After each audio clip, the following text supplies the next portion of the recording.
What is up, everybody? Welcome to another episode of Limited Resources. This is episode number 244. My name is Marshall. I'm one of your Limited Resources, and joining me on the line, as with every single week, Obi-Wan Kenobi, Brian Wong. Marshall, week one of M15 is in the books, so I think we got some stories to share. We do. I've done 3 drafts now, and a couple of sealeds at the pre-release. So I feel like, I've sufficiently started off at least, right? I mean, I don't have a grasp on the format as a whole yet, but I've certainly got a lot of cards and a lot of things to talk about. Okay, I'm excited. Yeah, so let's dedicate this show to sort of initial impressions on M15. Before we get down to business, though, we're going to do 2 Crack-A-Packs this week. I like doing multiple Crack-A-Packs early in a format to really sort of get us a feel for the cards and stuff. But again, before we do, let's talk a little bit about our sponsor, CardKingdom.com. Really great place to buy Magic cards. You probably already know this, though. I tell you every single week that this is where you should be buying your cards. I've told you that they're a major retailer that won't let you down. I've told you about the free shipping. I've told you about the quick shipping, sometimes free shipping too. They do have some deals that pop up for free, but normally it's not. But it is very quick. I've told you about the customer service and about their great selection. What I haven't told you about is whatever Brian's about to tell you about, and I don't actually know what it is. Oh, I recently sold a bunch of my cards to Card Kingdom. Some Stormbreath Dragons, some Ashiok, just kind of what I had sitting around from the last draft format. Cashed all those in, got my 30% bonus for selling if you take store credit, and I'm going to be buying some boxes of Conspiracy with those just to have for grab bag draft.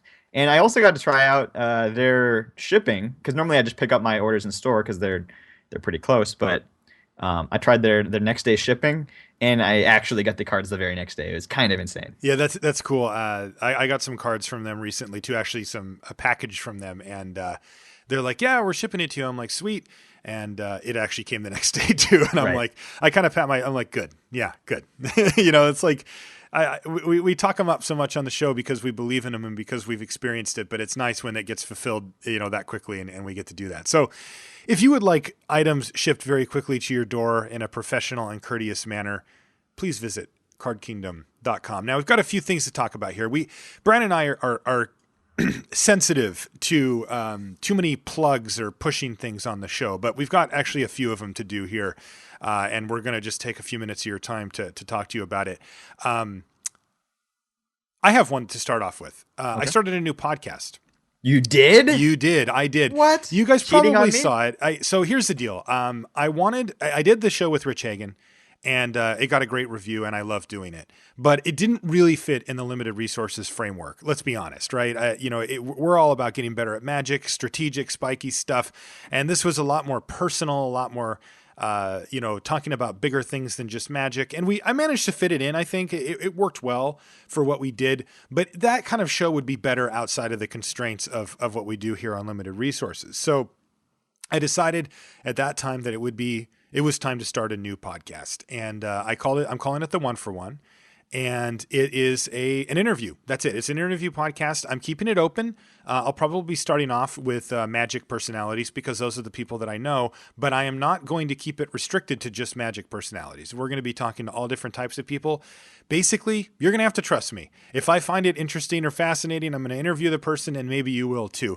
That's the idea for the One for One, and it gives me a place to interview people in that setting that doesn't have the constraints of a strategy podcast with it. Now, the way it's going to work is there's already a website, theoneforone.com.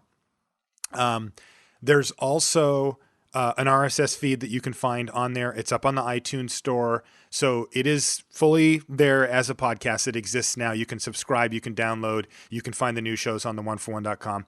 I'm going to be putting the first couple, maybe 3 episodes in the same feed along with limited resources.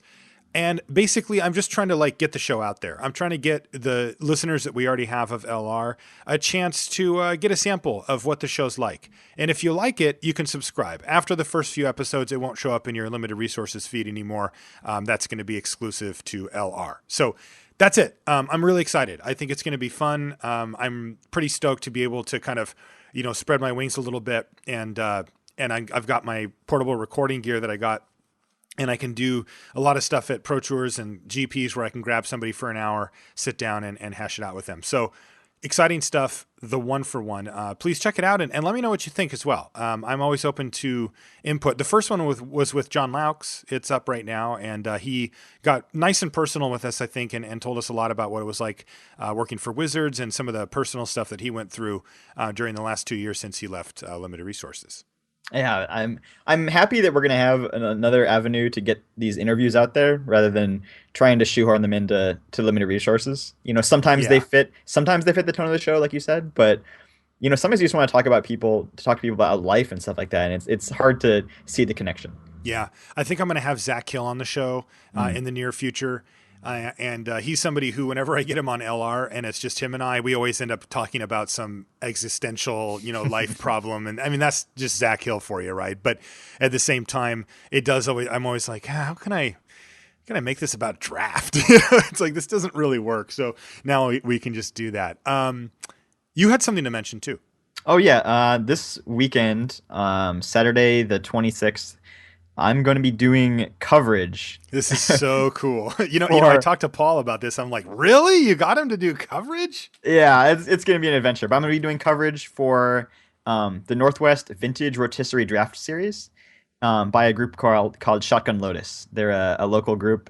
They put on really like well-run events. They have like the fancy cameras for coverage, and it's a format called Vintage Rotisserie. So if you've done booster draft or whatever, and you just thought like 14 choices like isn't enough. Like I want to draft 14,000 cards. Right. Um, And at once, like your yeah, booster pack is every card in Magic ever. right. Yeah. So basically, you take every single card that's ever been made. Throw out a couple of like anti cards or whatever, like the Chaos Orb. I think there's only a couple cards that are banned. But you can pick any. You can pick anything. Right, and there's 8 players, and you just snake back and forth until you all have 60 card decks, and you battle it out. It's so people can. It's a real mix between limited and constructed, where you are drafting, but you can brew. You can come in with a certain plan that nobody's ever seen before. You can make like a goblins deck. You can make weird combos that nobody had expected. You can make cool artifact affinity type strategies. And you get to play with the best stuff like lotuses and moxes and whatever. It's great. So I'm really excited to see what people are going to have. And this week we're going to have the Wu brothers, Travis and Elliot. So it's going to get pretty crazy in there. So yeah, you can see me Saturday the 26th. I don't know what time it's going to get started, but I'll tweet out a warning before we go live. Yeah, that thing should be fun. I got a chance to work with Shotgun Lotus guys doing the Team Panda Standard tournament last weekend. That was a fundraiser tournament for Mariah, who was the one you may have seen on Twitter or something. She got hit by a car, and when she was walking, and it was super bummer. But the Magic community's really sort of rallied around her, and they had a fundraiser tournament for her and her family, and they asked me to come out and do coverage for that, and I did, and we had a good time. It was a really cool event, and it was a pleasure to work with the Shotgun Lotus guys too. Yeah, and shockingly, when they're in the booth with you and Randy, they look semi-respectable. Yeah, it's a different vibe. They mentioned that to me too. They're like, yeah, it's a little different with you guys. Right. But I took that as a compliment. I thought it was fine. So yeah, I'll be checking that out whenever I can. I'm going to be working at the where am I going to be in Boston? No, what is this? The 26th? Is that what you said? The 26th, yeah. That's in 3 days. Yeah. Yeah, I'll be in Boston, but I'm going to try to check it out because I have to see you do coverage. This is just too good for me to miss out on. Oh man, I've said many times that you cannot put me in front of a live mic. Something dangerous might get out there. Yeah, Um, but they're cool with that, right? it's going to be a little bit more free flowing and a little off color, I think, than your typical Magic coverage. Yeah. The link. Bring your earmuffs if you want to watch Brian untethered. The link will be twitch.tv/shotgun lotus, and we can put that in the show notes for you as well. Yeah, we'll do that. One last thing. This one will be quick. I have a new video thing. So you guys know I do videos for mtgoacademy.com, and I also do videos for gatheringmagic.com. You can watch weekly draft videos on either of those sites where I draft whatever the format going is. But there's a new one that we're starting hopefully, on Daily MTG on the mothership itself. And basically, it's an idea that Trick Jarrett had for condensing a draft video down to about half an hour. Yeah, that's And awesome. yeah, it's a cool idea because a lot of people don't have time to sit there and watch 2 hours of drafting, right? So I did some impromptu sort of ad hoc market research about what people liked about drafting. And I sat down with superstar video editor Garth Avery, and him and I came up with a format and kind of how we wanted to do this thing. And the first one has been released. It's on Daily MTG. On the website, and you can find it also on YouTube in Wizard's channel. And I'm really curious what you think.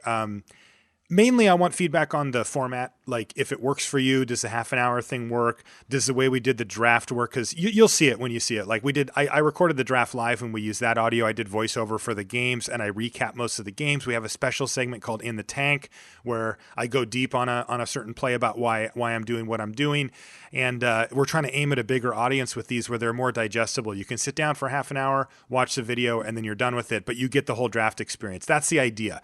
And so if you have any feedback as far as that goes, yes, I would take it. And I appreciate you taking the time to let me know as well. Okay, who's ready for some actual magic-y stuff here?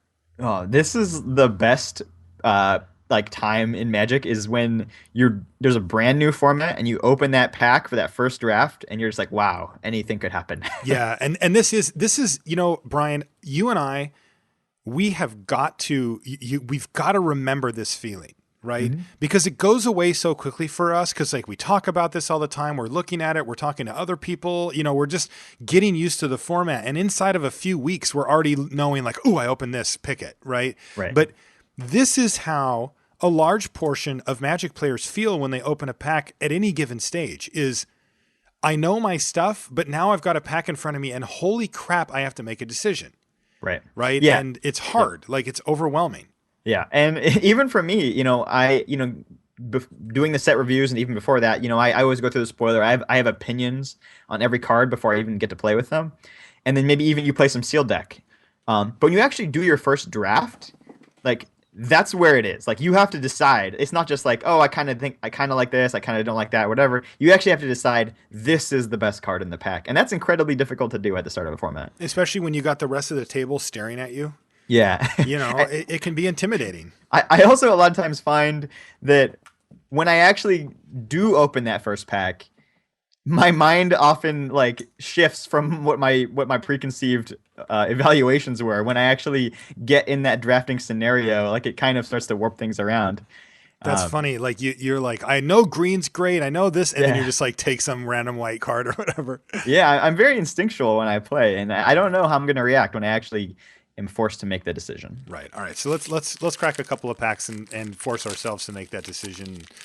We will embrace our lack of knowledge at this early stage. Okay. The first card, Wall of Fire. Oh, I'm pretty sure this is not exciting at all. I think it's pretty bad. Yeah. From what I've seen from Red so far, quite aggressive. A lot of solid 2-drops that can attack pretty consistently. And I think that Wall of Fire is not what you're going to want to be doing in Red. Yeah, Red looks awesome, like almost certainly the best color in the format. But yeah, it's really all towards one game plan, like you said, aggressive. And this wall just doesn't make a lot of sense in almost any Red deck. All right, Oppressive Raise is next. I'm not going to read that one because we just came off of a format with it, so you probably know what it does, but it's pretty disappointing. Yeah, it really is. And unless the format turns out to be like totally bananas fast, I just don't think it's going to have a home. All right, this next card I've been impressed by in the early stages. It's Welcome Turn. Yeah. Blue tempo decks. This is like one of the best 2-drops you could get. I think so, right? It just sits there and starts chipping away. Now, one thing that you noticed early, and I have, I'm totally on board with you on, Brian, is the 1 toughness issue. Right. Yeah, you're gonna get Forge Deviled. You're gonna get blocked by a spirit token. Like it's gonna be pretty rough. But yes, there's the blight thing, whatever, sure. Crippling Blight. Yeah, Crippling Blight, and then also even like the black spell that does -1/-1 to all non-black creatures. Like even that can get it. Right. And those cards are all going to be pretty playable because of Triplicate Spirits in the format. People are going to want to have ways to kill stuff with one toughness. So yep. It's a rough place to be, but this is one where I'm willing to take that risk. Okay. Crowd's favor is next. That's the red convoke combat trick +1/+0 on first strike. I think it's perfectly fine, but Me too. unlike for most combat tricks, they're not high picks. They're not high picks, but I do think this one has a special place because there's a decent amount of low toughness, maybe not high power, but like 2/1s basically floating around, and this thing can really help get through some blockers. Yeah, man, if you put that thing in Theros block though, that would be a pretty high pick, I think. Indeed. Yeah, heroic. Child of Night. Yeah, I think you can play it, but I'm not excited about it as much as I would be in other core sets. Okay. I just think it's such a rough place. You're going to be running into those coral reefs and stuff. Oh yeah, trip on a squid. Yeah. That's not good. Ranger's Guile. Yeah, not the most exciting not the most exciting combat trick either. But if this does turn out to be a Prince format, a format dominated by bombs, then this could be a pretty good way to keep your bombs alive. You could. Next is Living Totem. Living Totem is the 3 and a G 2/3 with Convoke, and when it enters the battlefield, you may put a +1/+ counter on another target creature. Yeah, I think this card's pretty decent. I haven't really locked it down where my final evaluation is going to be on it for sure. But the thing that I like about it is that like it doesn't really glut up your mana curve because it's pretty flexible in where you can cast it. Yeah, it really is. I think this card's totally fine. It is amazing how subtle that another target creature thing is as far as the drawback goes. Because like if this was just a 3/4 for 4 with upside and Convoke, this card would be one of the best commons. Yeah, and if taking that counter somewhere else makes it fine. Yeah, if this is your only creature, then it's really boring. And sometimes if you just have to put it on like a Mystic Elf, that may not be that relevant. So I don't know if I'm that excited about this card, but me too. I mean, like I said, if you take that little thing away, then it makes this card excellent. Oh yeah. Being a 3/4 is great too. I think in this format because a lot of the removal can go up to like 3 damage. Exactly. One thing that I do want to note about cards like Living Totem though is like what's the overrun called? Overwhelm. Yeah, it's called Overwhelm, right? Yeah, and we were noted in the set review that card felt awkward, right? It's like, well, wait a minute, I have to tap my creatures and then they get big, like that's strange. But Living Totem is not, right? Like it wants to put the counter on another creature, and in order to use the Convoke, you need another creature anyway. So I like that it has just sort of it's a little cleaner on the design. Like, oh, I play it cheaper with another creature, and now I have another creature, of course, to put the counter on as well. Yeah, that makes sense. Unmake the Graves is the instant Convoke where you get to raise dead. Yeah, this seems like a matchup card. Like if a lot of guys are going to be dying in that matchup, you'll be okay. Or if you're just playing a couple of Necromancer's Assistants or other, fill your yard stuff, then maybe you could main deck one. Yeah, and I agree. I have a little story about a draft for that, and it was absolutely a matchup decision. Perhaps the most depressing activated ability of all time, Brian Wong, Carnivorous Moss Beast. Yeah, I can't imagine paying more for less. Like this is the biggest gap I think I've ever seen on an activated ability of cost to payoff. Yeah, that's the 4/5 that you can spend 7 mana to get a 1/1 counter on it. Correct, and only on it, and it costs 6 mana. The card itself. Right. I have a feeling this card will be underrated, and by underrated I mean like people will never play it when it should be like you play it like 10% of the time. Agree. Yeah, this is one of those vanilla test cards, right? Where like I think that people look at it, they see the kind of depressing activated ability and they're just like, oh, screw this card. But it is a 4/5 for 6, and if the game goes long, it can like if you activate it once, like let's say you play a land the next turn, now you've got a 5/6, and there's not a lot that can tussle with a 5/6. So again, I mean, I'm defending the 10% here, but I do think you don't want to just completely ignore the Moss Beast. Right. Ensoul Artifact is our first uncommon. I don't want to go too deep on this card just yet. But it feels high variance to me, but the high end is there, man. I have seen people get just thrashed by this thing. Yeah, absolutely. I mean, it can be attacking as early as turn 2 for 5. Right. And not a ton of incentives for people to main deck enchantment or artifact kill. There's enough, but like it's not like everyone's going to have like multiple in their deck, right? So you can be relatively safe from that type of effect, at least in game 1. Right. I think Ensoul Artifact's one of the reasons why I've been taking peel from reality Sure. fairly highly and feeling a little safer about it. Like I like having protection from these just absurdly. I mean, in Soul Artifact is like, man, I think it's going to be like fairly high on the grown test as we go down the line. I think so. I kind of feel like that this might be the ordeal of M15, Right. where it really appeals to a certain type of player, and definitely will reward them from time to time, but might not be consistent enough for somebody like me to like want to play it that often. We'll see. Or it could turn out this is a tier 1 strategy. I'm not sure Yeah, yet. it might be really good. I'm not sure yet. Mhm. 5-5 is huge though. Roaring Primadox. Yeah, so this is weird. I mean, it all comes down to what can you return with it. Does it? And I mean, doesn't it just come down to if you can return something with it? I mean, it's a 4-4 for 4. well, if I'm using it that way, then I'm not particularly excited about it. Because you just Where, can't beat down with the other thing, or what?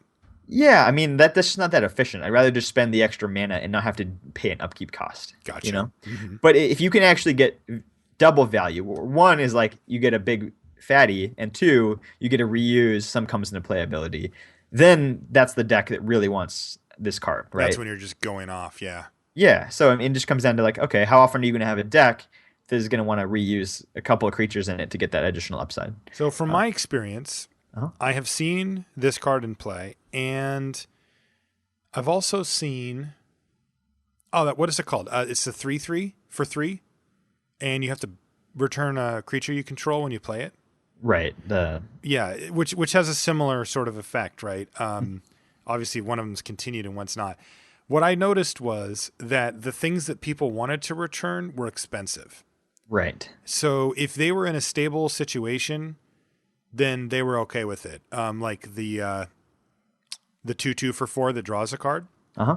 That's great, right? Yeah, cool. You're going off. The problem is you're also just not doing anything else, right? So like, you better not be being beaten down by a welcome turn or under a lot of pressure, because you're picking up your cards, you're using up all your mana, and you're drawing cards. I mean, you're certainly advancing the game forward in your direction, but there's going to be certain types of decks that you're going to play against where you just don't have enough time to mess around with that kind of stuff. So, from what I'm looking for is there a cheap option that I'm really excited about, right? Like if I return my Elvish Mystic and play it again, oh, sure. I mean, I got a little ahead, or I get my 4/4 for 4 or whatever. But if I, like remember Elvish Mystic?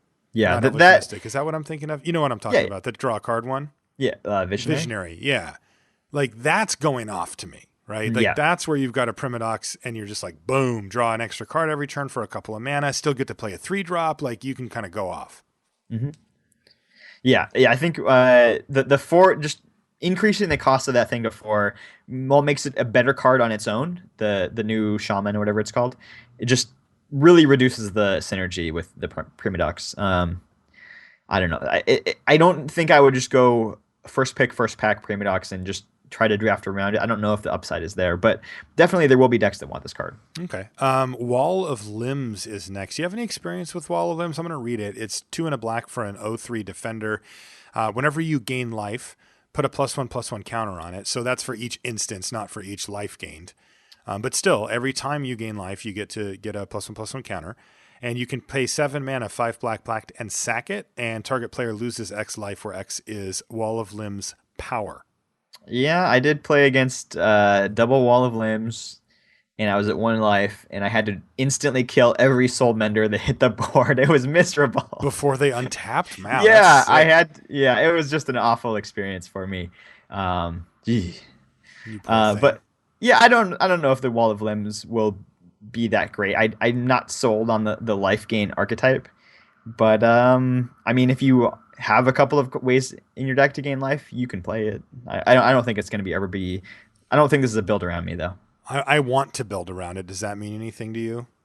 I don't know. It's 7 mana to sacrifice it, which means Yes. like you have to just keep that mana up at all times. Otherwise, you might just get peeled from reality or flushed to dusted or whatever. It's like, and really realistically, how fast is this wall even going to get up there? So there's no way like you're going to be able to bank on dealing like 20 damage with it. It just doesn't make any sense. Oh, I'm going to deal 20 damage with it. I'm not banking on it, though. All right. Ooh. We got a mythic. We got There's a good chance it's better than any of the crap we've opened. Soul of. All right, sold. What are you hoping I say? What's the best soul in your mind? White or red? Okay. Well, we didn't get there, but we got the blue one. All right. Soul of Ravnica. So Okay. this is the 4 blue, 6/6 with flying, and then you can pay 5 blue to draw a card for each color among permanents you control, and of course you can do it once from the graveyard after it's dead. It's a dragon. That means you don't pass it. Right now, we've got another card here. Oh. Just to make things interesting, it's a rare. It's a foil rare. Okay. It's Yisan the Wanderer Bard. Oh, that guy's good. He's cool. I'll read him again. I don't think he's as good as Soul of Ravnica, but he's pretty cool. 2 and a G for a 2/3. Sold. He's a legendary human rogue. You can pay 2 and a G, tap him, and put a verse counter on him to search your library for a creature card with converted mana cost equal in number of verse counters on him, and then you put it onto the battlefield and shuffle. Yeah. Not equal or less. So you actually have to do a 1 and then a 2 and then a 3 and then a 4 and then a 5, Yes. So you, depending on how far you are into the game, you may actually hit some numbers that you just don't have anything left in your deck. And you can't go get a cheaper thing instead. But yeah, still, you can't like, repeat. Yeah. Yeah, still, this is like a creature, and you need to have creatures in your deck, and it just has like insanely powerful late game upside. If unopposed. It's very good. Totally. I do wish that you could put 2 counters on it once. You know what I mean? Like, I have that same feeling with the looter, where like you get to loot once per turn, but I have had multiple times where I wish it said 3 blue : and I could just like start going off with it. Sure. And I mean, obviously me saying I wish the card was a little more powerful doesn't really say a ton, but it does feel like, if you're going to make me pay 4 mana to loot, you might as well pay me off when I get to 8 mana. Like, pat me on the back for wanting to dump 8 mana into 2 loots. Right. And I think for Yisan, it's like, he's a rare, and I think that you can get away with it a little bit, but either way, cool card. I don't think it competes with Soul of Ravnica though, does it? No, I'd say it's clearly a step down from that. Yeah. But I will also say pretty clearly the second best card in the pack. I think so too. Okay. So why don't we tell some stories? And then I've got another pack too. Well, I think interestingly enough, what's your third pick out of this pack? All right, assuming you agree that Soul and Yisan are 1 and 2. So let's take a look at what we've got. There's the Roaring Primadox. There's Ensoul Artifact. What else do we have? Let's see. Wall of Fire. There's a Welkin Turn. Yeah, and Welkin there's Turn. a Child of Night. I'm on the Welkin Turn plan currently. I think that's the safest pick out of the pack. Yeah, I think it's safe. And I usually tend to go either very safe or very stupid in the early stages of a format. I'll either just be like, look, I want to see what this deck does. I'll take the Welkin Turn. I'll take these other cards that I think help support it. Or I'll be like Ensoul Artifact, and just like try to go off. Yeah, I think this early in the format, I would try the Ensoul Artifact because that is a card with incredible upside. Insane. Yeah, just a whole ton of potential. And there are a pretty high number of playable artifacts. There are. Yeah, I mean, some of them. I think that's really. I think that you've actually sort of nailed the crux of the whole thing, which is there are playable artifacts that aren't good, right? And how many of the 2/3 flyers / the scrapyard mongrel things / Ensoul artifacts does it take before you start going down the list of like, well, that wasn't playable in a normal deck, but now it is, and that wasn't playable and now it is, and how deep do you go, right? I mean, we had a chat about Ornithopter. Actually, we haven't even had the chat about Ornithopter yet, have we? No. Let's talk about Ornithopter because I think that's a great example for what I'm talking about here. There is a point where it is absolutely correct to play Ornithopter, right? Like 3 Ensoul artifacts and like 4 whatever's, like anything that says artifact, you're like, yeah, get in there, right? But the fact is, my gut tells me that point is probably not attainable in any type of normal circumstance. Do we have to start this podcast in such a sad place? We do. Look, this is what we're here for. We have to take one for the community. We got to talk about Ornithopter. Okay, well and then you playing it. Okay, so this is a good time to talk about my second sealed deck then. Do it. We'll, Okay, we'll do the so other crack a pack after some stories. I opened a really bizarre pool that had 4 shrapnel blasts and 2 in-soul artifacts. The shrapnel blast is the instant where you 1 in a red, sack an artifact, deal 5 damage to a creature or player. Very, very powerful card if you can support it. Um, It's an instant, it's an instant. unbelievable. Like that, the power level on that card is insane, but of course they make it quite difficult. Yeah, so I had 4 shrapnel blasts and 2 in-soul artifacts, and I was like, this is never gonna happen to me again. Like I'm almost certainly not gonna draft it like this. It's a really outliery type of sealed pool that has 4 of the same build around me uncommon. Uh, I was like, I'm just gonna do it. So I just played every single artifact in my pool. I played every single card that had the word artifact on it, basically. Like a meteorite. I had 2 of that gargoyle that can gain flying and lose defender. I like I that guy. I played Ornithopter because in that deck you play What? Ornithopter. And then I played Now Tormod's announcing Crypt. the what? I I was just played gonna kick you off the show for playing Ornithopter, and now you played Tormod's Well, Crypt. I'm just saying that given the other 39 cards in my deck, it was correct to play Tormod's Crypt and or Ornithopter. It may have been a mistake to put the first 39 cards in my deck. I'm just saying, it's like once you've gone that far down the path, you might as well take the last step. That was great. That was really well put. You know? And I also had Goblin Kaboomist, which has the potential to make multiple artifacts in the form of landmines, Oh, interesting. which was actually probably the best card I could have in my opening hand because if it randomly spit out, 2 or 3 landmines for me to throw at people with shrapnel blasts, that was like really the most upside my deck could really manage. I did have 2 Scrapyard Mongrels, 2 of the Artificer, the 2/3 that can gain flying. So I mean, I definitely or Tinkerer is that what he's called? The deck definitely was there. It was like this is the deck that your pool wants to build. And I was like, okay, I'm just gonna listen. I'm just gonna build it. You know. Uh, Who are you listening to in this scenario? uh, Not this show. I was gonna say like honestly, it was probably alcohol because I was in the bar between tournaments. But I'm going to do a summary of this story when you're done, and it's going to sound a lot different, but it'll be more accurate. okay, so I mean, I thought my pool was pretty weak. I just Okay. didn't see like if there was just a good deck for me to build, I would have done it. But I was like, okay, this is one way I can build it that I think has a lot of potential. Can do broken things. I can attack with a 5/5 flyer on turn 2 with this deck, right?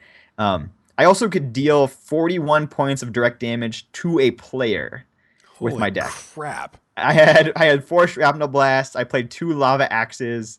I had cone of flame. I had lightning strike. I had like meteorite. It was like I had the can deal 4 damage, convoke instant spell. I was like, even if I never attack, I can kill my opponent twice, basically. So That's it was insane. it was a very interesting deck. It was attacking on an axis that a lot of people wouldn't be able to defend against. And I actually played a bunch of practice games in the waiting period against a very strong deck. And I could win about half the time. Like it was like, if I got a good draw, like I would just win. Like it had potential, but ultimately proved like very inconsistent. And I think that's how this type of deck is going to be. And that's ultimately like why it's not for me in general. But if you draw enough artifacts and cards that care about artifacts, in conjunction, you're getting power that other people can't match.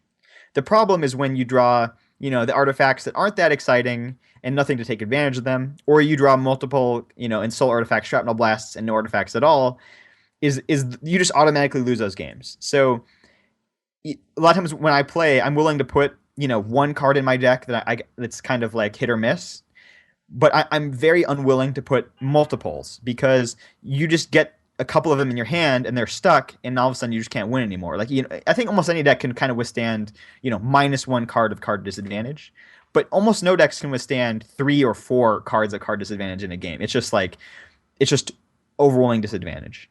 So You're asking a lot at that point. right, so my deck with basically 6 artifacts and 6 things that cared about artifacts, or that needed artifacts. I just had a lot of really bad potential draws. And I don't know. That's the thing. I would rather be in a position where I'm playing maybe 3 or 4 artifacts and 1 shrapnel blast than a situation where I'm playing, 6 artifacts and 4 shrapnel blasts or whatever. Just because like just the potential for downside just goes through the roof. So is there like speaking more generally than just your Okay. specific deck here? Is it what is the scenario where this deck is what you want to be doing? I'm not sure. Like, does it exist? Is it worth exploring? Like, what can we gain from your experience here? Like your experience of getting drunk at the pre-release and then throwing Was together a. Arsenal. You were probably belligerent to your opponents. You're like, No. yeah, if I just would have drawn my Tormod's Crypt, I could have shrapnel blasted you. I did have one unfortunate situation where I used a shrapnel blast to kill my opponent's creature when I should have just not, and I should have just held on to deal 20 points of direct damage to my opponent. Wow. And I would have drawn it and before I died if I had attempted that. And in a deck that can deal 41, that's actually pretty realistic. So I didn't necessarily play my best. I was kind of tired. It was a long day. You know, Air quotes tired. Daddy's tired. Get him another beer. hey, my bedtime is 10 p.m., Marshall. No, that is true, and you were very strict about it. Yeah. Uh, I don't know. What do I learn from it? I don't know. So Well, just I mean, like is this ever viable?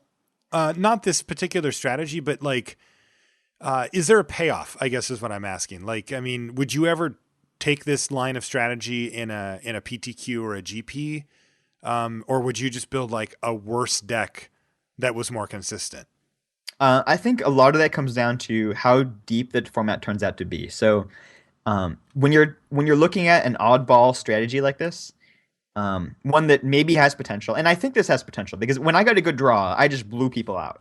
Like it was an annihilation, right? But then I just had a lot of draws where I just kind of sat around and didn't do anything. Mm-hmm. So I think when you have a deck that has a lot of potential like that, it's going to come down to what's the opportunity cost. Like how good of a deck, just kind of an average, realistic, not crazy deck. Did you have to give up to get that deck instead?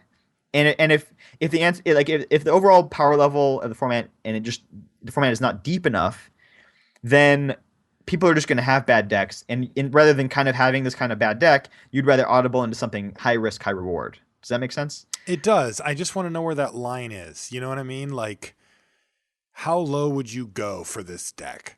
Right. So I mean, like if the format was as powerful and deep as Vintage Masters, you would never do it. Right. Right.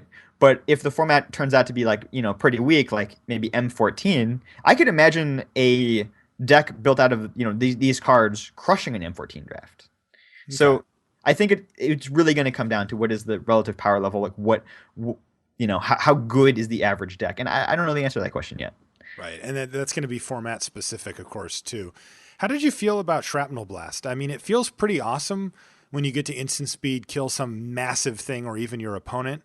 Mm-hmm. But it is, I mean, unless you're getting the artifacts incidentally, you are 2-for-1ing yourself. And, there's not a lot of removal spells that we would play where you just actively have to 2-for-1 yourself. Right. So I kind of prefer. I mean, I don't think putting like Ornithopters in your deck to Shrapnel Blast is a good plan. What I like Shrapnel Blast is if you have artifacts that you were already going to play, like especially creatures, because creatures get killed by removal spells, like if you have a couple of those golems or you have a couple of those gargoyles or just things that might be sitting around that might be, blocking and chump blocking or getting killed by flesh to dust or whatever. And then in response, you can Shrapnel Blast. So that's a way to get value just by killing a creature there. And just the potential to deal 5 damage to your opponent's face when they're at 5 life is huge. So I'm not going to put bad artifacts in my deck to support Shrapnel Blast in general, but I think the Shrapnel Blast is kind of augmenting an already artifacty strategy. That makes sense? Yeah, see that's how I see these cards being played too. Not that they're the centerpiece, Right? like they were in your deck, but that they're more, they add to what's already something solid. Like those Scrapyard Mongrels or whatever seem really good from what I've seen so far. Yeah, Scrapyard Mongrel is very strong. So like if you have Bronze Sables and the Gargoyle Sentinels and just random playable artifacts to support your mongrels, I think you might be able to get up to that critical mass of maybe 4 or 5 artifacts where you'd feel happy about putting a Shrapnel Blast in. Yeah, Bronze Sable's actually just gone up and up for me. It's totally fine, and Yeah. it blocks all the stupid intimidators like a Yeah. cursed spirit and the And goblin. the intimidator guy. Yeah. The whatever Krankos, whoever. Yeah. That thing's like, and then if you pair it up with the mongrels and that kind of thing, all of a sudden things really pulling its weight because, I think that like one card that I've seen a lot of people play and it hasn't been good is the +2/+2 and trample with Mm, the equipment right, with right. a equip of 4. Yeah, that's very expensive. Yeah, and it's like, that I think is sort of represents the borderline, right? Where like in a normal deck, you're usually not playing that. You're looking for some more potent spell than that. But then, if you need extra artifacts, it's just on the other side, right? I mean, that's the kind of card that you can run in your deck and not feel like completely embarrassed, but Hmm. that you'd rather not.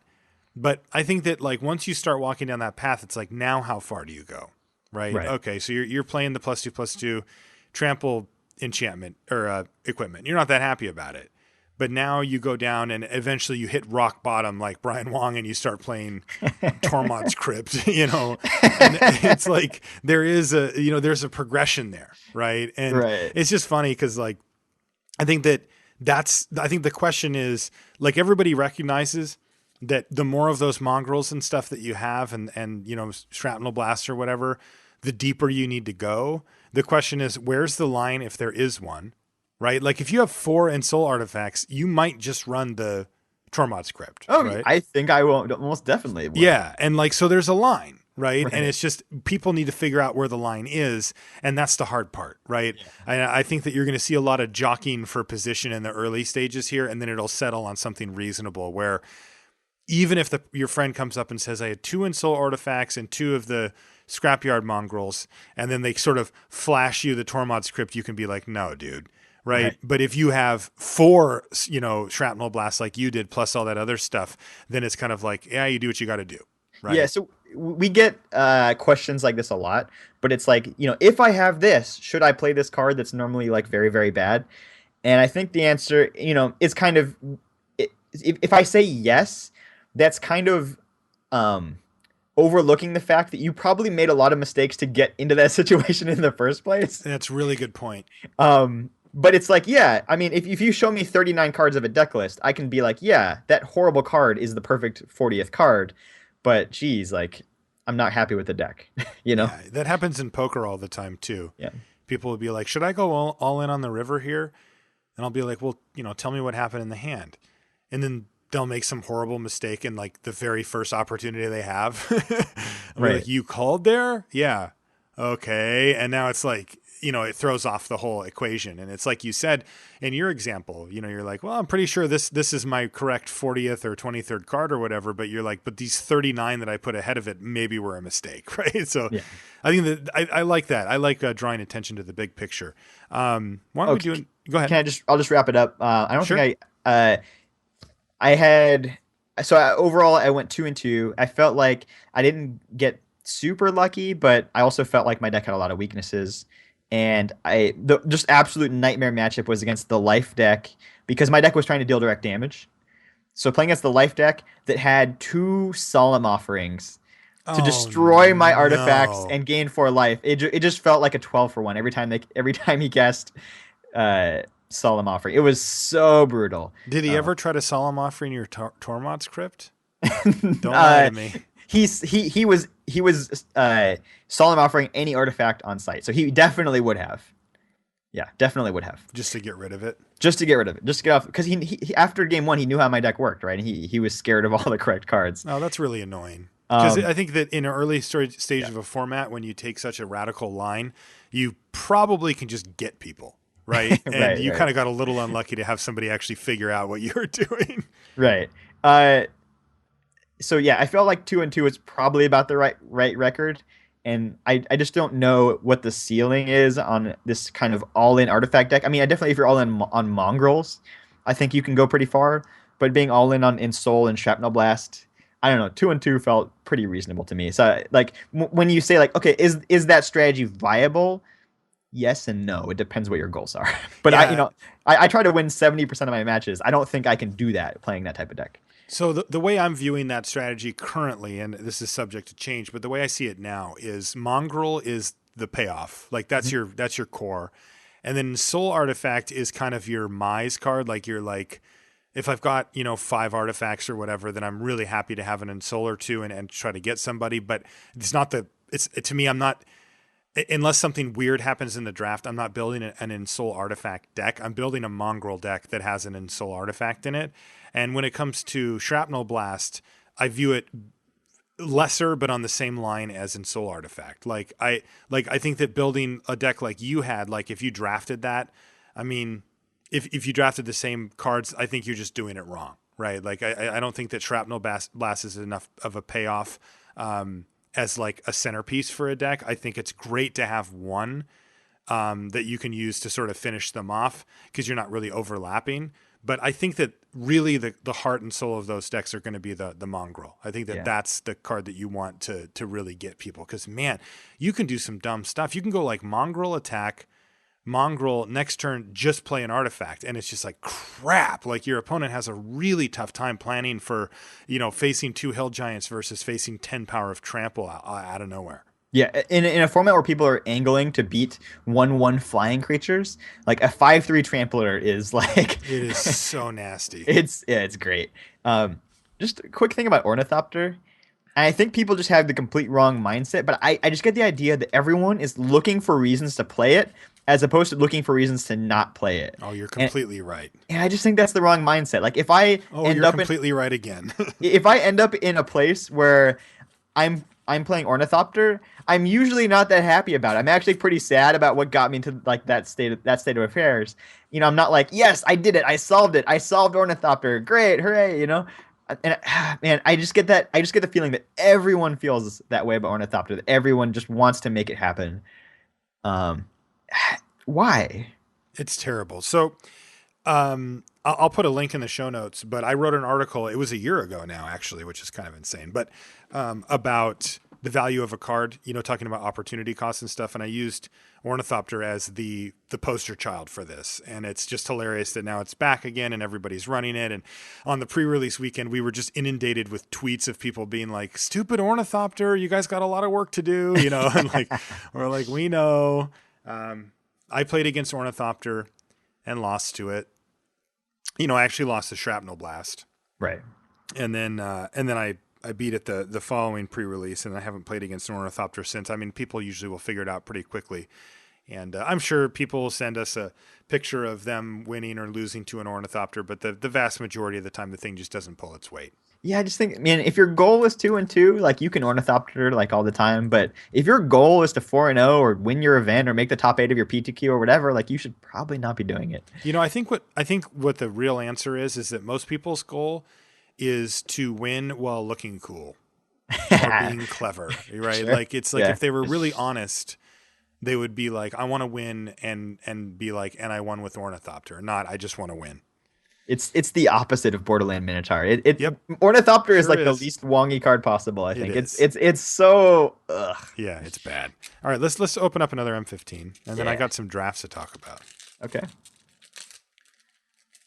Man, why did you make me talk about my bad sealed deck? I had a sweet sealed deck. That was fun. Uh, Gets just hammer drunk at a pre-release, no! belligerently trying to shrapnel blast people out. Pretty unprofessional, Brian. Aeronaut Tinkerer. That's the 2/3 that can gain flying if you have an artifact. Yeah, and it's been fine. I Yeah. see. This to me is not the payoff, right? It's the Mongrel. No, this is a role player in a deck that has mongrels in it. Yes. Where you're like, okay, like, yeah, this is not the end. This is not the end goal, but very reasonable and pretty decent in that deck. Crowd's favor, That's again the +1/+1 first strike. right? Plummet.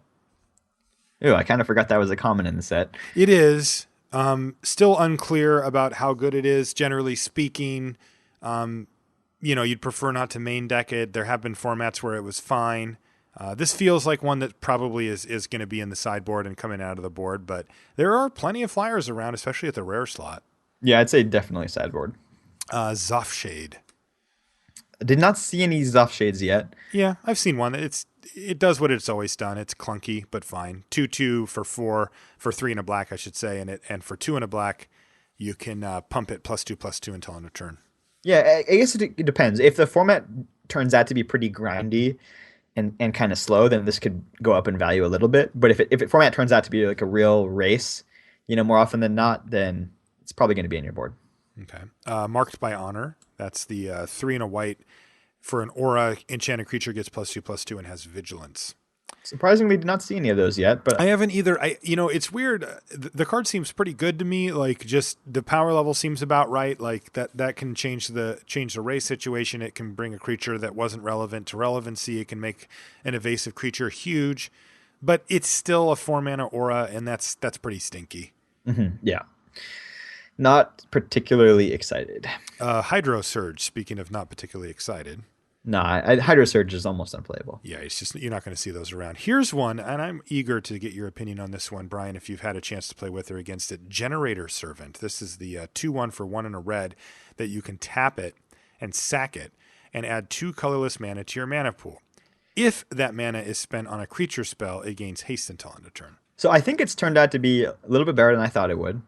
And I don't know if that's just because I was playing it pre-release weekend where everybody had Siege Dragons, and Siege Dragons getting haste are a lot better than Siege Dragons not getting haste. Which happened to me, by the way. Yeah, but I don't know. Like if you actually have to play just a normal draft deck that's not going to have as many rares as sealed decks do, yeah, I'm not sure. I'm not sure how good it's going to be. We'll see. But yeah, I like it. I'm pretty high on this card. I think it's quite good.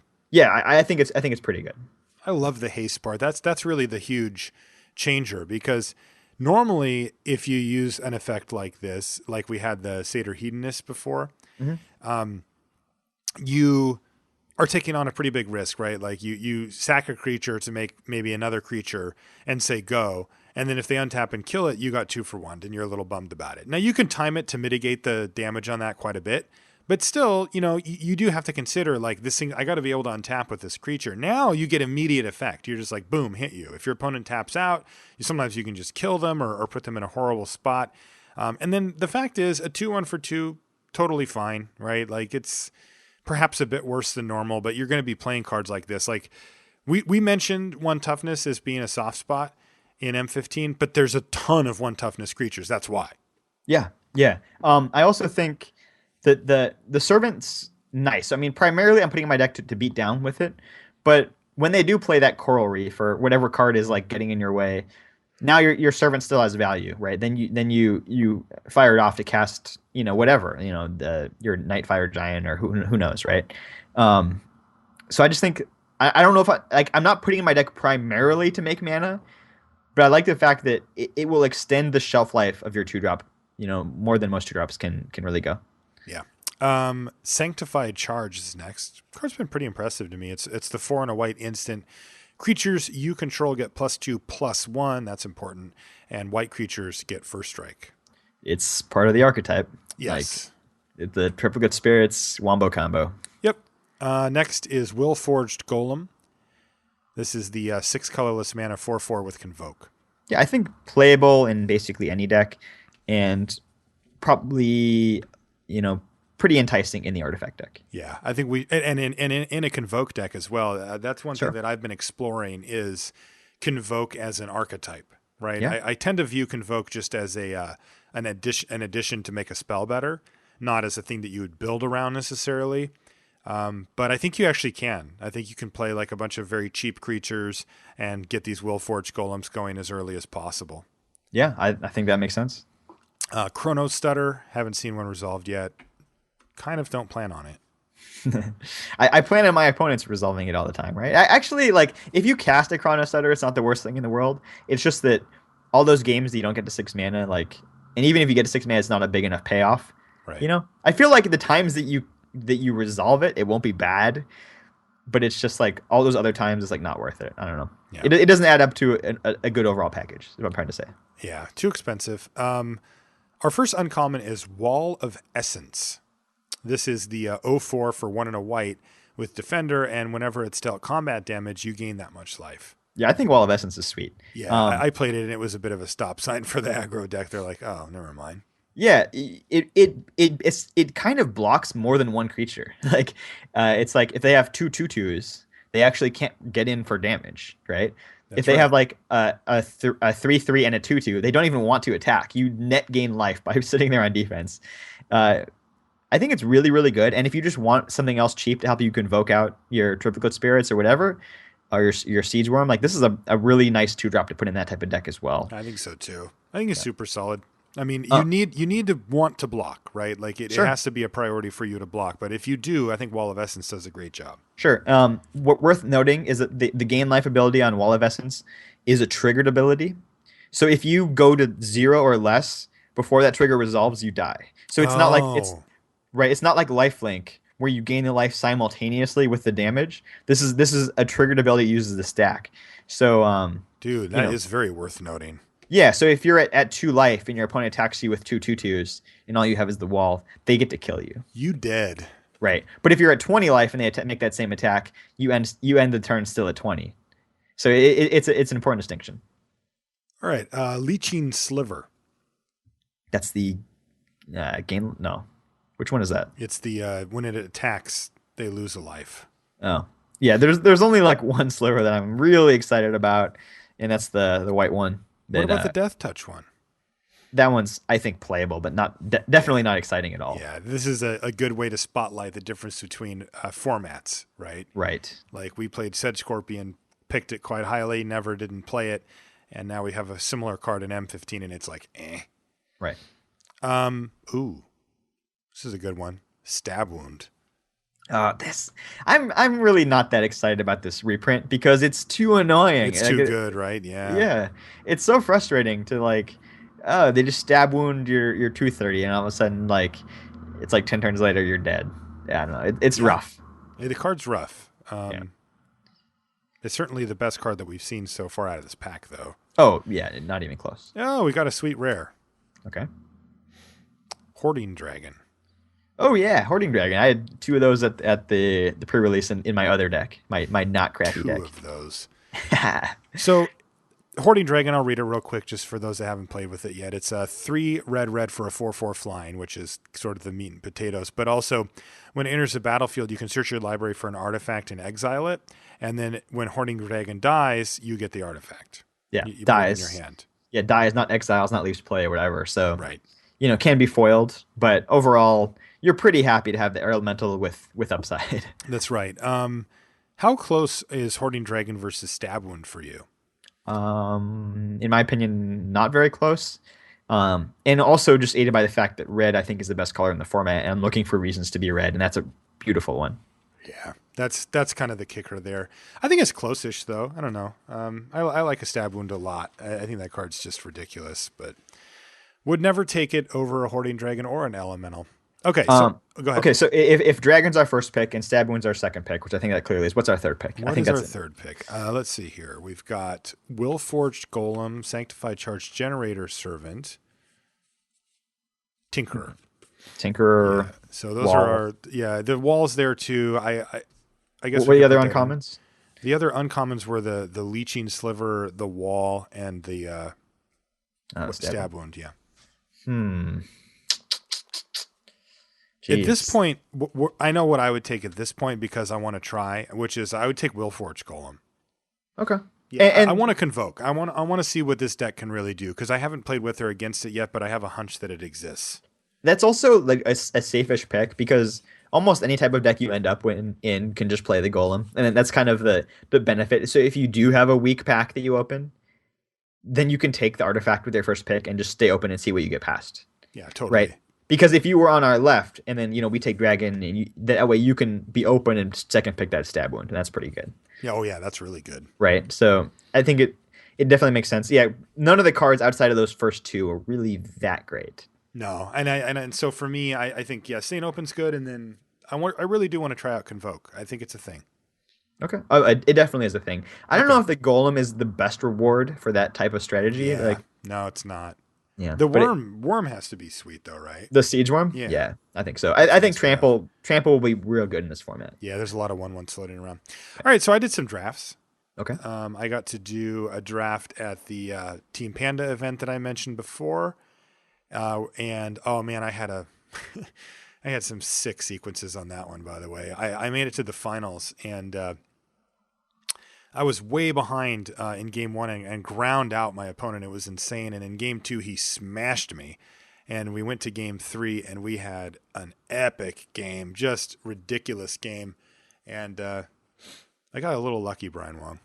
How so? I mean, I think my opponent made a mistake, but I also got lucky. So my opponent has played a stab wound on my Illusory Angel, Okay.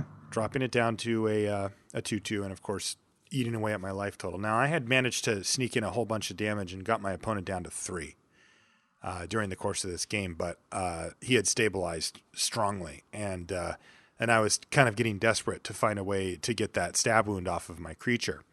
And he plays 2 different creatures on the turn when I'm at 3 life with the stab wound guy up. And he plays some flyer or something, I can't remember, and then he played that demon, the one that was a pre-release. Ugh, the Tormentor. Yeah. But I'm like, oh, that's kind of sweet because it lets me sack my flyer, right? So now I don't actually have to die just to stab wound. The problem is I'm top decking, and now he has a 5/3 flyer and a 2/2 flyer. They're all lethal. Everything's lethal, right? I'm at 1. Okay. So I'm like, well, at least he gave me an out here, right? To try to find some way to deal with those or put something up or gain some life or just do something. So I draw my card for the turn, and it's Scuttling Doom Engine. Ooh. Okay. So let's work this one through. So so then on his next upkeep, you can sacrifice it. Yeah. And he's at 3, so I get to just kill him. So what you're saying is Tormentor's ability is strictly a drawback. It was there. I mean, it just savaged him, saved your life, and killed him. Yes, it was really, really bad for him. But it was a great game. You know, just one of those like long. There was a few people watching. Like it was just one of those like grind out games that was really sweet, and we got there. But I also did a couple of drafts with my coverage guys. There's a bunch of them that have now moved out to Seattle. Nate Price, Mike Rosenberg, Blake Rasmussen. They all live out here now, and working for Wizards for the most part. And we got together and did some M15 drafts for, Pro Tour prep. You know, we got to get everything in line because I'm going to be in the booth at the PT talking about M15, and I want to have a really good grasp on the format before I get in there. Okay. And saw some interesting stuff. I tried to draft the deck that I was just talking about, the Convoke deck. Mm-hmm. And I led off with Triplicate Spirits. I first picked it. But quickly realized that white wasn't around and ended up being, was it white? Anyway, that I couldn't make that work. So I ended up being nearly mono blue, which was really weird. It was interesting. I had 3 Peel from Realities. I had like a Divination. I had a Jace's Ingenuity. I had a couple of the Squid Maker walls, and I had a Soul of Ravnica. Ooh. So yeah, I had, I had a pretty solid control game plan. I splashed black for like a Flush to Dust and one other black card that I can't remember, but nothing really fantastic. And I really wanted to see, what can a control deck do in this format. And it was really good. I went 2-0 and I was in the middle of the 3rd match, and I was kind of getting my butt kicked by some monkeys, by a pair of Kurd chieftains and an ancient silverback in the hands of Garth Avery. But I don't know how that match would have gone. I did have good answers to the type of stuff he was doing, so it would have been interesting. But I played an epic match against Nate Price, who was playing white-black control against my heavy blue with a little bit of black control. And it was crazy. Like, we had a game where I resolved 2 Jace's Ingenuities and we were at parity. Like, not like after all the dust settled on me casting all my stuff and doing everything, we were basically just both top decking, staring at each other. It was like, that is not what you expect, right? Like, the game goes long. I play Jace's Ingenuity when we're essentially in top deck mode. And then I chain into another one. And I don't just take over that game. I mean, I think that 80-90% of the time that just sort of shuts the door. I just find enough stuff to do to kill my opponent, and I couldn't. And part of the reason was that he played the Raised Dead. What is it called again? Mm. I forgot already. God, I got to know these dumb names. Unmake the graves? Is that a Unmake the thing? Graves. Yes, Okay. that is exactly what it is. I just looked in that pack I have. And, you know, and he got a whole bunch of value out of Unmake the Graves to grind himself back. So it does feel like the format has grindy decks in it.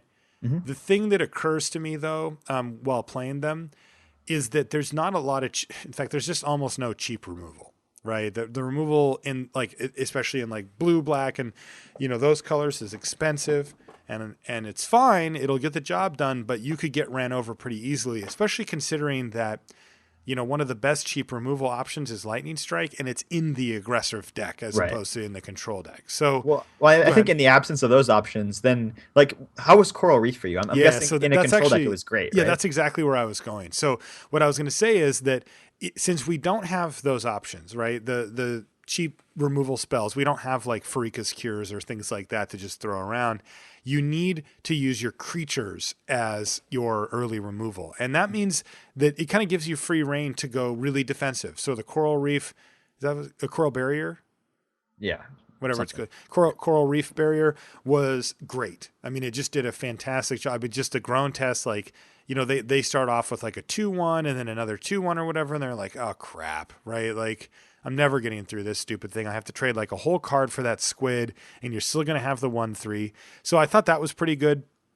Also, one thing I noticed, there's a lot of life gain. Black Yes, there has it is. and white has it. There's a ton of it. Oh, that's right. What was that deck? I might have actually misspoke about which deck I played against Nate. Okay. I have two cards I want to talk about, Brian. Okay. Not to derail my conversation. I'll wrap that one up. So I think it's really important that those cheaper defensive creatures go up in value quite a bit if you're trying to play control. They normally do, but since we don't have really any great cheap stuff, you really do need to focus on those. Crippling Blight as well. You know, you have to, the cheap removal is kind of where it's at for those control decks. Your defensive speed is questionable, I think, in this format. So you really do need to focus on those. Hmm. So, two cards I want to talk about. Okay. One of them is it called Reclamation Angel, Resolute Archangel? I can't remember. It's the 4/4 flying for 7 that puts you back to 20. Yes. That was the white promo. Went off with that. What do you mean went off? Like I reusing it? I did it twice in one game for combined like 30 something life gained. Oh, were you peel from reality it, or what were you doing? I peeled it. Yeah, I did peel it. Oh, that's nasty. It was great. It was so sweet. And it was in response to some big play, too. And I was just like, boom. And replayed it. I was at 4 when I cast it the first time. I got down to 3 in a different match and cast it. And I got to say, B. Wong, we nailed it, buddy. It was exactly what we said. Like, it's hard to get to that point in the game, but it is so nice that you now have a 4/4 flyer. And, you know, it kind of didn't matter. Like, as long as I could maneuver and manage my life total enough, I could be good. So that was one. But the other one was Master of Predicaments. Okay. That's the Sphinx that when it hits them, you play a guessing game. You play a guessing game. So the way it works is it's a 4/4 flyer for 5. So you attack with it, you hit them, and you pick a card from your hand. I just set it face down in front. And then you look at your opponent and they have to say, does it cost 4 or less or more than 4? Mm-hmm. And so they say it costs more than 4. You flip. Do I have to flip it over? Maybe only if I'm casting it. That's interesting. I'm not sure. I'll have to double check that. But anyway, you look at it, and if they're wrong, you get to cast it for free. Mm-hmm. So I'm playing against Garth Avery, right? He does a lot of the graphics and stuff that you see at the Pro Tour, and he's just and video work and all that kind of stuff. He's a really great, talented guy that Wizards has. And so I'm playing against him, and I look at my hand, and I've got like some random 3-drop in my hand, and I've got like 4 or 5 cards, but I've also got Stormtide Leviathan. And he's playing green red. Right. You know, this is like the monkey deck or whatever, right? So I'm like looking at him and I'm like, what is this person gonna do? Right. And I'm like, I think he just thinks that I'm gonna play it safe, right? That I'm just gonna like put down some small creature or whatever and just try to get my value out of it. So what I do is I throw down the Stormtide Leviathan, and he guesses wrong. Oh, that's why you don't guess that right. it's cheap. You And just that's can't risk it, right? yeah. But I That's mean, brutal. but see, that's the thinking, right? Like if you put himself in his shoes, right? He's like, well, he's not going to risk that because I can't guess high, right? Because I might just get blown out, so I have to guess low. Because there's nothing that I could do with. I mean, I've already got a 5 drop that's attacking, right? Like it's not like getting a 4 or 3 drop isn't a huge deal anyway. Hmm. So but he's just like tried to level me or whatever, and I re-leveled and got him, and I got a Storm Tide for free. That won the game. And I of would course, imagine everybody so. laughed. It was amazing. Yeah, so that was super fun, and what a cool card. Um, Overall, my experience with the format, I didn't really get anything. I've done 3 drafts, and I don't like have anything solid, right? Like I don't have like a, you want to do the blank blank deck, or Right. this is a really strong strategy that I know is there. The question is how many people are drafting it, or what do we do with it? Like for me, I'm very much in the mindset of like it's still pretty open for me. I mean, I'm making assumptions, I'm taking away information and stuff, but to me, this format is not settled yet. Yeah, I think usually at the beginning of a format, it's just first just separating the good cards from the bad cards. Mm-hmm. And if you just pick more good cards or whatever, you just have better decks on the whole. And then as the format um, matures and pretty much everyone catches up and everyone knows what the good cards and the bad cards are. Now you're starting to look at, making the archetypes a little bit more important, right? Like trying to see like, okay, if I go all in on this type of thing, is that worthwhile or not, right? Whereas like early in the format, I think you don't necessarily gain as much value by doing something quirky. Early on, you just want to be like, all right, I'm just taking everything solid, have a good mana curve, etc. Maybe you're playing a little more control, maybe you're playing a little more aggressive, but you're not doing anything totally weird at the start of a format. Yeah, I call that public beta testing, right? Like when people start beating me with totally weird decks, I'll start drafting them, Right. And I mean, don't get me wrong, I do experiment, but for the most part, like it does take something like somebody, beating me 3 or 4 times with some blue red artifact deck, and I'm like, okay, I need to start exploring this. Yeah. A lot of it also just identifying what everyone else likes and what price you have to pay to get certain cards. And that's the thing is at the beginning of a format, you have no idea. And where those cards ultimately end up could be way different from where they are in week one. But like, Yeah, it usually is. yeah, and like the online metagame, those things shake out over the course of weeks or months. And it's just like, all right, when you finally settle in, like that's when you can start being like, okay, this thing and this thing and this thing are undervalued or whatever, like in this more mature format, and I know how to take advantage of it. Yeah, I think that I did have one more thing before we wrap up, Ryan, Okay. which is M15 specific. So I've definitely got the vibe of late that R&D developers and Wizards of the Coast have been guiding us quite a bit, Yes. right? Like when we, like looking back at Theros, if we would have just read the insert sheet that comes in a fat pack that says, this is what heroic is, Right. we could have been like, okay, there's a heroic deck, right? And like just sort of go down the line, and these things are all just sort of decks, right? And it's like, oh, you want me to do this? Okay. And like if you go back to Return to Ravnica, they're like, here's Boros. And you're like, oh, here's a deck, right? You make Hmm. red and white cards together, and then you have a Boros deck that just does something. And it's been kind of on rails, right? Like we've been sort of guided down these roads, and there's been a few offshoots and stuff and surprises, but a lot of it's been pretty straightforward. In M15, I don't think that we're going to have quite as a guided experience as that. My Yeah. guts Yeah. tell me that there's just not, like, you might see some 2 color pairs that are better than others. There's also the chance that, there's something like a 2 color pair that gets a lot better if you pick up 2 of these specific synergy cards, but you don't need them to make the deck work. Hmm. That's kind of where I'm leaning right now. I don't know if it's the truth yet. There might be archetypes like the green red or green black graveyard strategy and stuff that we just haven't really explored. But from what I've seen so far, it's much more along the lines of collection of cards rather than like cohesive synergistic groups of cards. Yeah, and if you're gonna make a set that's just a collection of cards and you want it to be interesting, you need a lot of interesting, hard to evaluate cards. And I think the set has that. Like It it's does. actually For me, it does. I'm like I said, I don't feel settled in at all after 3 drafts, and usually I'm starting to like get some pillars going, and I don't have that yet. right. I mean, definitely the cards that reward you for playing the off-color lands, like those are all very good.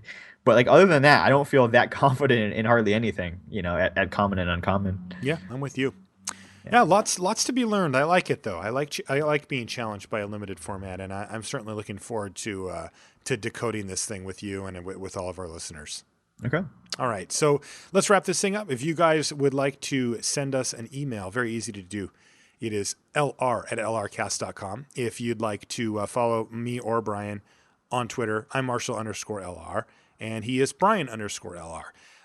If you want to join the Limited Resources Clan, we're almost at 4,000 members now, Brian. Did you know that? 4K, buddy. I can't count that high. 4K. Send me a message on Magic Online. Yes, it does work on the new client. Unfortunately, there's no leaving messages now, but you can send me one when I'm on, and I'll get you an invite to the clan. Pretty straightforward. The only rules, of course, are that you got to love Magic and you can't be a jerk. Last but not least, for all things Limited Resources, including a link to the new podcast, you can find them all on lrcast.com. Guys, thanks for hanging out. We'll talk to you next week. Another dark, lonely night. Probably sharing it with the bottom of a bottle. And the only company that goes along with it, my personal demons. Stray cats fighting in the alley below. Over the remains of some drainpipe vermin. The city is full of vermin. On 4 legs and 2. In walked a tall blonde, legs up to her armpits, and the complexion of that cheese that drips out of your grilled cheese sandwich in the pan and gets all crunchy and delicious. Didn't you see the sign, honey?